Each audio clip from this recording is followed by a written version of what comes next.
Hey math kids, today we're going to talk about inverse functions and just a little bit about notation. This just means the inverse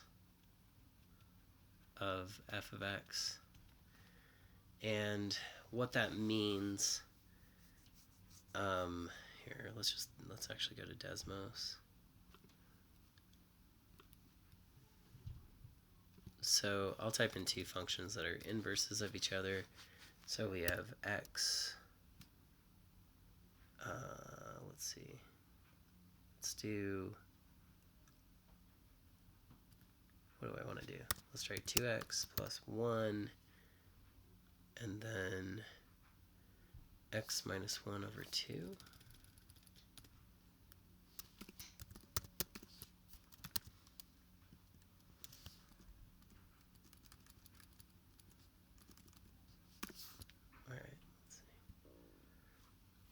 Okay, so the main property visually of inverse functions is that if we graph the line y equals x, which is the green line, then our function should reflect across that line, and we can see that. So if we reflect the blue one across, it becomes red. If we reflect the red one across, it becomes the blue. And so that's just kind of a visual definition of an inverse.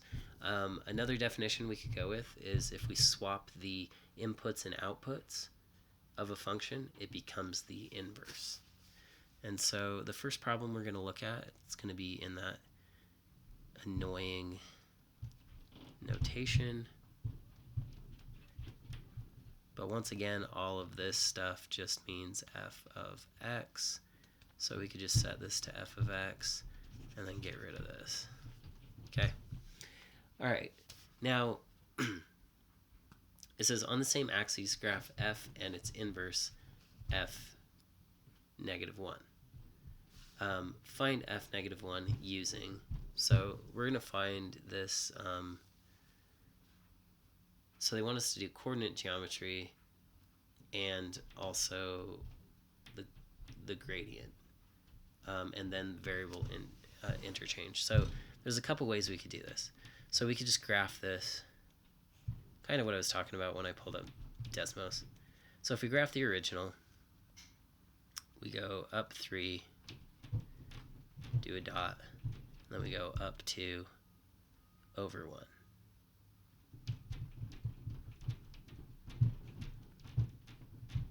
Okay. Now, if we look at these two dots that we created, and we look at what their values are, we have 1, 1, 2, 3, 4, 5. So this is 1, 5. And if we look at this one, it's going to be 0, 3. Okay. Now, if we just swap those, so we swap the 3, we swap that, then we end up with this point, which is 3, 0. And if we swap this, we get 5, 1. So 1, 2, 3, 4, 5, up 1. And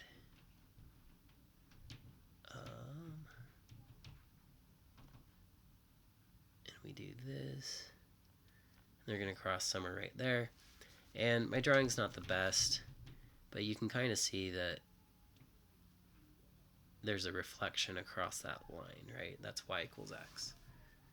Okay, so that's how we draw it using coordinate geometry. Now, if we want to find the actual equation, it's often better to use algebra. So I could rewrite this in xy notation. So I'm just changing the f of x to a y. And then the variable exchange method, that just means swap your x and your y. So you change that to an x, you change that to a y. Now we're just going to solve for y. So we subtract 3. X minus 3 equals 2y. Divide by 2, divide by 2. And so y equals x minus 3 over 2. But since this started off as f of x, we're going to call this one f to the negative 1 of x equals x minus 3 over 2.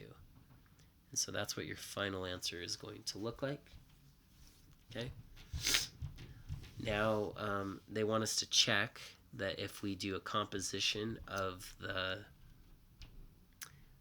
inverse and the regular, that it equals the same as the regular and the inverse composed, and that equals x. And so the way that we're going to do that, so here, let me write this out.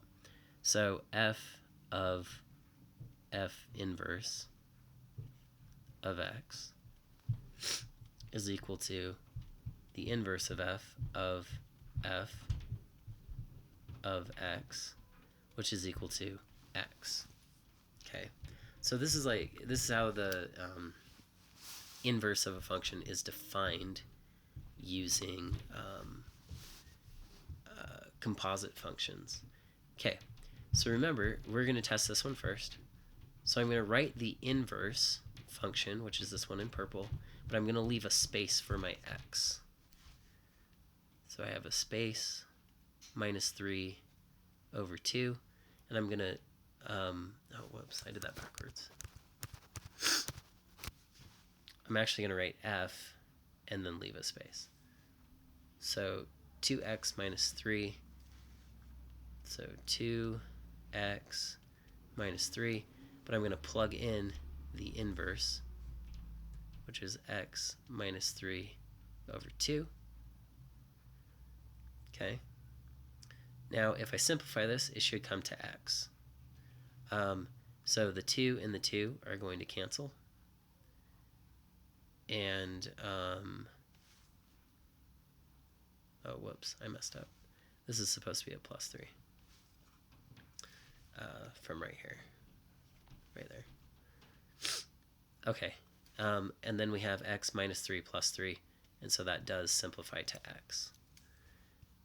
Now this one, I'm going to write the inverse. So, whoops, I don't write the x though. So x minus 3 over 2.